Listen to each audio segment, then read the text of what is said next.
안녕하세요. 정교상당교회를 섬기는 안광복 목사입니다. 지난 2년 6개월 동안의 코로나 팬데믹은 우리의 일상을 많이 바꾸어 놓았습니다. 이제는 외부에서 마스크를 벗어도 되는데 거리에 보면 마스크를 착용하는 분들도 여전히 많습니다. 왜 그럴까요? 아직도 남아있는 위험 요소 때문일까요? 아니면 타인을 위한 배려일까요? 그렇지 않습니다. 그게 익숙해져 버린 겁니다. 그냥 쓰고 있는 게 편한 겁니다. 코로나 초기에는 마스크 쓰는 게 불편했습니다. 그래서 집에 오거나 벗어도 되는 상황이면 재빨리 벗었습니다. 그런데 지금은 벗어도 되는데 그냥 쓰고 있는 경우들이 참 많습니다. 얼굴도 가리고 자외선도 차단하고 유익한 점도 많기 때문입니다.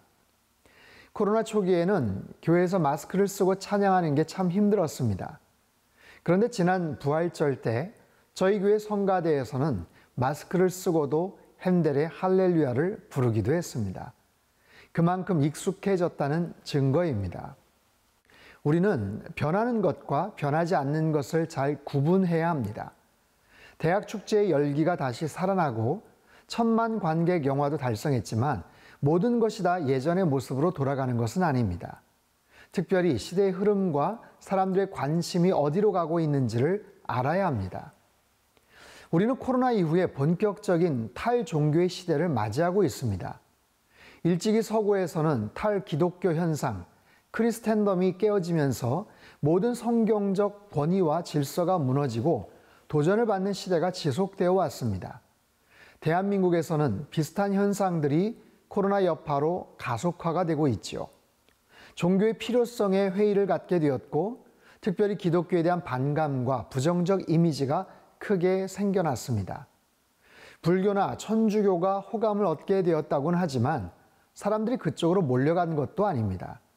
왜냐하면 탈종교의 시대이기 때문입니다. 자, 그렇다면 종교성을 가진 대부분 사람들의 관심은 어디로 갔을까요?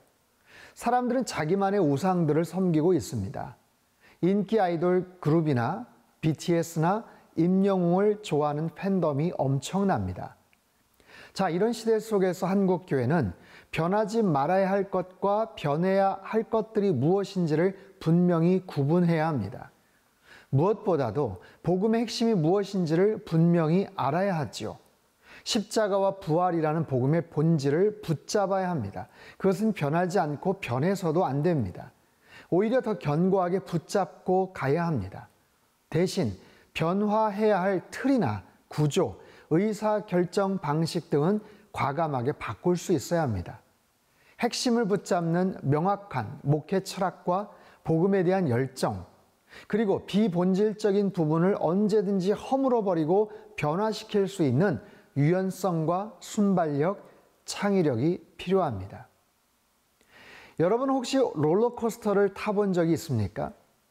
시끄러운 소리를 내며 창공 위를 향해 천천히 올라가지요. 긴장되지만 아직은 견딜만 합니다. 그러다 정점에 이른 후에는 엄청난 속도로 떨어지면서 다른 세상을 경험하게 되죠. 우리는 어쩌면 지금 코로나 이후에 새롭게 펼쳐질 그런 시대를 향해 가고 있어요. 마치 롤러코스터가 정상을 향해 올라가는 듯한 그런 모습입니다. 그러다 어느 시점이 되면 미래학자들의 예견처럼 새로운 시대로 진입하게 될 것입니다. 그때를 준비해야 하고 본질을 붙잡고 정신을 차리고 있어야 합니다. 그리고 중요한 것은 분명한 소망을 붙잡아야 합니다. 시대를 지나오면서 예수님은 언제나 우리의 산 소망이셨습니다. 역사의 경량 속에서도 전쟁의 참상 속에서도 지독한 가난과 불시험의 고난 속에서도 주님은 오직 변하지 않는 진리가 되셨고 살아있는 소망이셨습니다. 모두가 힘들다고 하는 시대에 모든 것이 빠르게 변하는 세상 속에서 영원히 변치 않는 우리의 참된 힘과 위로와 산소망이 되시는 예수님을 바라보시기를 축복합니다. 포스트 코로나가 아니라 그 어떤 특별한 시대를 살아간다고 해도 예수님께서는 우리와 늘 함께 하시고 가장 선한 길로 완전한 방법으로 인도해 주실 줄 믿습니다. 지금까지 CTS 칼럼이었습니다.